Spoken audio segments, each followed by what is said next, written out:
Literary sources అనేవి very important అనమాట మనం హిస్టరీ చదవడానికి. ఈ లిటరరీ సోర్స్ అనేది 2 టైప్స్. ఒకటేమో ఇండియన్ ఇండియన్ లిటరేచర్.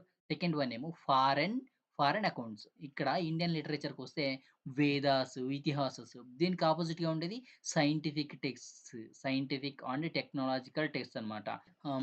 చూసాం గదా! ఇవే కాకుండా మనకేమేముంటాయి పోయెమ్స్ అండ్ ప్లేస్ పద్య రూపాల్లో గాని, నాటక రూపాల్లో గాని కూడా మనకి హిస్టరీ గురించి తెలుస్తదనమాట. మహాభారతం ఇట్లాంటివి నాటకాలేస్తా ఉంటారు గదా! 'ద్రౌపది వస్త్రాపహరణం' అని జెప్పేసి. ఇవన్నీ వీటి నుంచి గూడా మనకి హిస్టరీ అనేది తెలుస్తది. అండ్ చూసుకుంటే హిస్టారికల్ టెక్స్ట్ తర్వాత కలెక్షన్ ఆఫ్ స్టోరీస్ కథల యొక్క మెనీ స్టోరీస్‌ని మనం కలెక్ట్ జేసుకోవడం వల్ల గూడా మనకి హిస్టరీ గురించి తెలుస్తది. ఇంకా కమింగ్ టు మనకి ఫారెన్ అకౌంట్స్‌లోకొస్తే ట్రావెలాగ్స్ అనమాట. యాత్రికులు ద్వారా తెలుస్తది. అండ్ అదే విధంగా హిస్టారికల్ క్రానికల్స్. హిస్టరీ వస్తది కదా! క్రానికల్ అంటే ఏంటిదంటే వరుసన ఇప్పుడు ఫస్ట్ 0 నుంచి 1000 ఇయర్ వరకు ఏం జరిగింది, 1000 నుంచి 2000 వరకు, 2000 నుంచి 3000 వరకు ఈ విధంగా ఎలా జరిగింది అని క్రోనలాజికల్ ఆర్డర్‌లో కూడా మనకి ఉంటాయన్నమాట టెక్స్ట్.